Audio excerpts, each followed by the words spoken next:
People, welcome to my YouTube channel. We are here today to talk about Manchester United and Bournemouth 2-2 draw. Now, before I even start this one, let it be known that Manchester United were sincerely and severely robbed by the referee Stuart Atwell. And VAR and PGMOL and the FA have a big job to do with VAR, because the fact that we've introduced VAR into our game, it's there to make the game better from decisions like this, from referees doing great robberies to team. This is one of the greatest robberies I've seen. And I'm telling you right now, these are things that cost titles. In a game like this where Bournemouth should not be scoring a goal. Now, I understand. Penalty given for Harry Maguire foul. If that is a foul and a red card, then the Ahmad one is a foul. Now that means Manchester United are already 2-0 up and potentially even 3 goals. And that would have changed the whole spectrum of that game. But if you're going to give that as a red card, you have to give the Ahmad one. There is nowhere in football where you're going to use 2 hands with no attempt of winning the ball and pushing a player over and it's not being a penalty. That doesn't even exist. No intention of playing the ball. It's absolutely shocking. It's disgusting.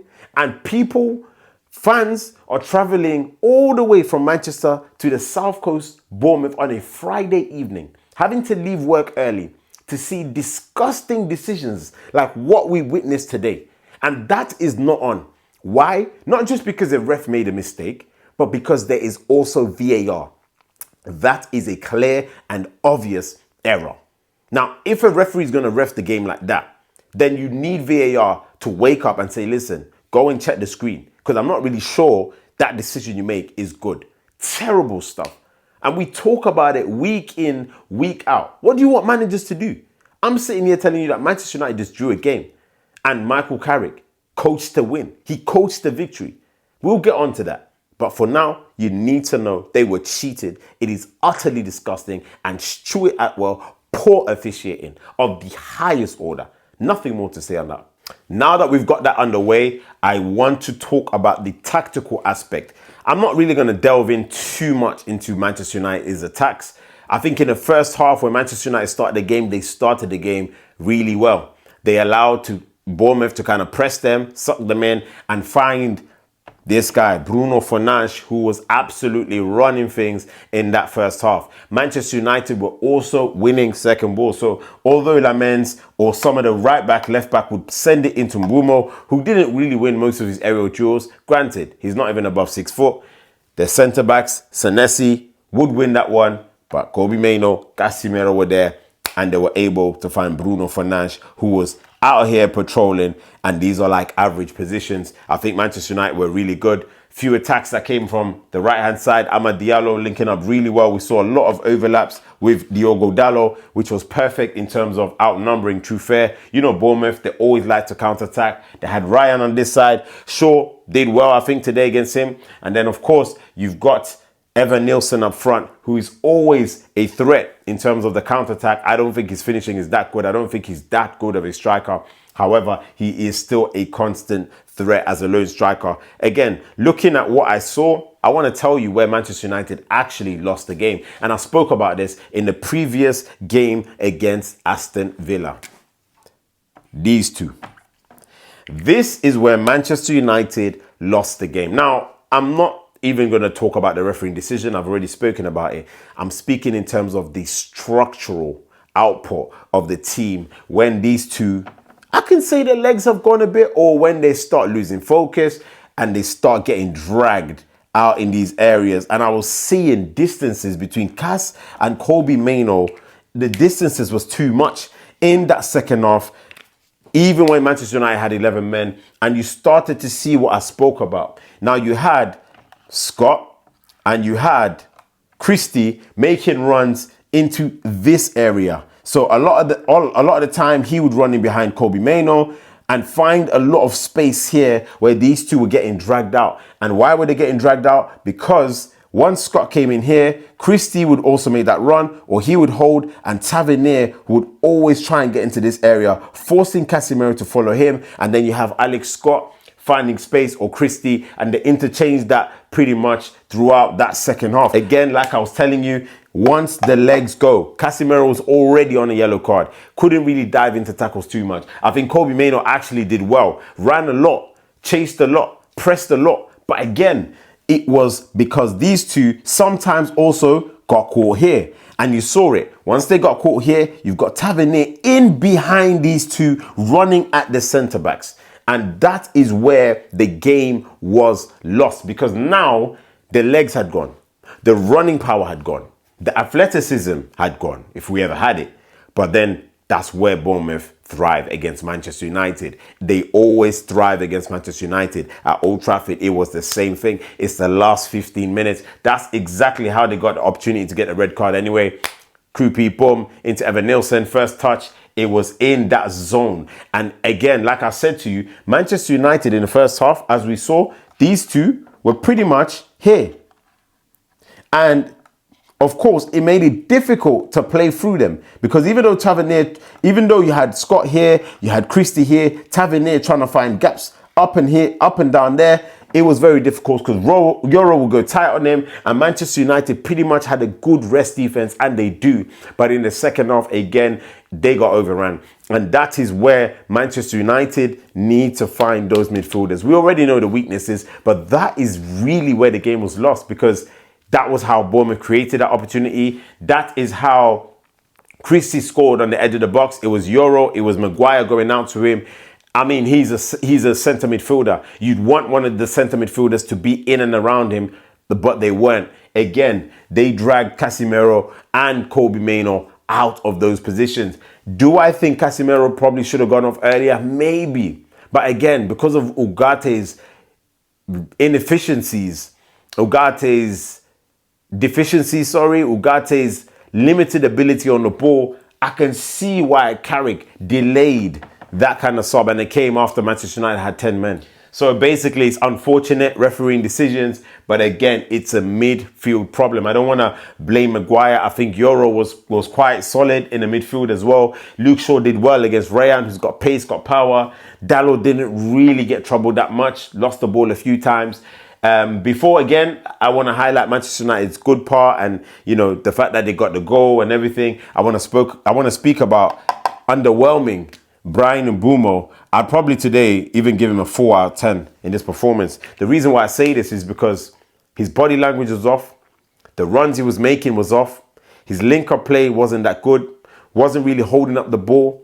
I think, again, the interchange between him, Ahmad, Bruno, Cunha wasn't really there. I wasn't feeling the connection. I wasn't feeling the cohesion, the chemistry. I felt like Bryan Mbeumo has dropped a lot off, especially since the African Cup of Nations.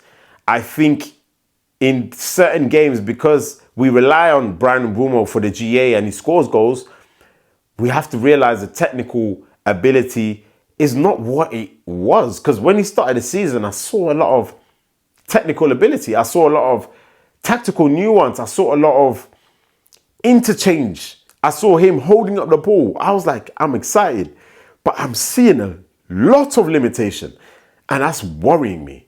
That is absolutely worrying me. I think, again, with Bryan Mbeumo, it looks like a lack of confidence thing, which again is it's a bit funny, because when I looked at him at Brentford, I didn't see this. I was watching clips back and I was like, wait, that cut in and shoot, he basically had the trademark. I hardly see that even when he comes from the right-hand side. But as a striker today, I think he really did let down Manchester United, didn't help the team enough. I think he was poor. And I don't even want to talk about Amad Diallo. I'll probably give him a 5 out of 10. I don't think you can actually drop him because of the fact that we don't have wingers. However, the performances that Amad Diallo has given in terms of his efficiency has been really poor. He should have won a penalty for sure today. He had the shot in the first half which the goalkeeper saved. He had the shot blocked by Truffert as well in the first half. But final third decision making, I remember, I think it was Cunha who passed Amad Diallo and he made that run in there. No defender was there. His touch let the team down. And it is so often is the case with Amad Diallo. It's the final touch. It's the final shot. A lot of his shots, if you haven't realized, go straight to goalkeepers. Cut in on the left foot, straight to the goalkeeper. And I'm just like, there's a lot to work on, because as Amad Diallo becomes more experienced, people are not going to be allowing certain mistakes and errors. And I'm not seeing the efficiency. I do also see not as much 1v1 take-ons from Amad Diallo. I mean, we saw a lot of it. 1v1, outside, boom, I'm gone. 1v1, inside, I'm gone. But I'm seeing a lot of stop-start. I really hope he's not falling into that category of wingers that don't really just run at the defender. You know, the Kvaratskhelia type. And I think Amad Diallo technically is absolutely supreme. But his decision-making, sometimes slowing down of attacks, I think it's off. It's off. It's really a problem. And it does let down the team sometimes, because today, that's 2 attackers that were off, and that would have made a difference to the result when Manchester United had 11 men. I still felt like United didn't stamp their authority enough in this game. And I think that is something that has to be worked on. Definitely has to be worked on. And if the attackers are in form, we know Šeško's in form, but he came on, Manchester United had 10 men, couldn't do much.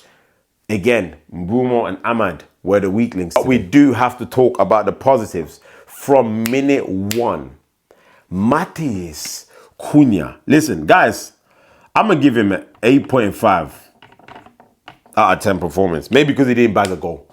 He had Jimenez on absolute strings. That's a positive for Manchester United. Yes, they drew, but Matheus Cunha has somewhat mastered how to play on the left wing. And I say mastered, you guys are going to say I'm getting carried away, but the reality is he's not a left winger. But going on the outside, something that I haven't seen so often in his game. And I love it. Always asking for the ball, even when marked, but also willing to play that 1-2. And another thing which I like, he's off the ball running. Unselfish running. I spoke about it. Listen, don't receive the ball here. Run there. Don't receive the ball there. Make the run into there. And I think that's the difference. What we're seeing from Matheus Cunha is a team player. A player that understands space. He's understanding when to dribble, when to pass the ball. And we have to understand he hasn't also played at a big club. This is like he's learning on the job. This is pressure. Every move, every action, pressure. And that's the difference. Matheus Cunha, when we're looking at what he did today, Maverick, he had Jimenez on absolute ropes. The way he cut in on the 2 players, little touch, inside, pulled his shirt. I'm sorry, it's a penalty. Matheus Cunha is also a player when you're leading, you need to keep him on the pitch. And I think that's where Michael Carrick made an error by taking him off. I think he should have taken Amad off at the point where he took off Cunha. And I think Cunha is absolutely supreme. Again, like I said, what a performance. It would have been a great performance. I mean, even when the goal came, just the chest, the way he brought the ball down. I mean, everything he did today was like gold. But it was only him. Bruno Fernandes, I think he was good. Scored a penalty. Again, not his best performance. First half, lost the ball a lot. Second half, kind of stood up, started getting into the game more. I think these 2 were Manchester United's best attackers. But I'm just disappointed again with the result. I think it's difficult to praise players. I want to praise Lamens as well. I think he was solid. Every catch, every save, solid. But Manchester United lost the midfield battle in the second half, especially when they came out. I wasn't happy the fact that Bournemouth were putting them under pressure. The goal that Manchester United scored came at the perfect moment. But there's a lot to think about. But do we have the personnel to adjust to that situation? I don't know. And now we have to wait many days until Manchester United play again. It's unfortunate because Michael Carrick actually coached the win. I think Manchester United pretty much played the same as the other games. I think again with these 2, when Brian Bruno drops in there, when they make sure it's tight, when they make sure it's compact in rest defense, Manchester United are steady. Today, the 2 goals, especially coming from the central area, the first goal, that's a rare goal that Manchester United actually concede in these kind of games. Again, it was in transition. They should have had a penalty, but they draw. Not the worst position in the world. Disappointing because if it wasn't for the ref, it would have been a 3-point game. But you just have to take it for what it is. Of course, the own goal that was scored from a corner, from a set piece again. I don't know if that counts as a Bruno assist. Who knows? But Manchester United 2, Bournemouth 2. Bournemouth always want to step up a little bit when they play Manchester United, but I think they will poor again today. But that's all I can say. Kupola, make sure you subscribe, like, comment, share, and I'll see you soon.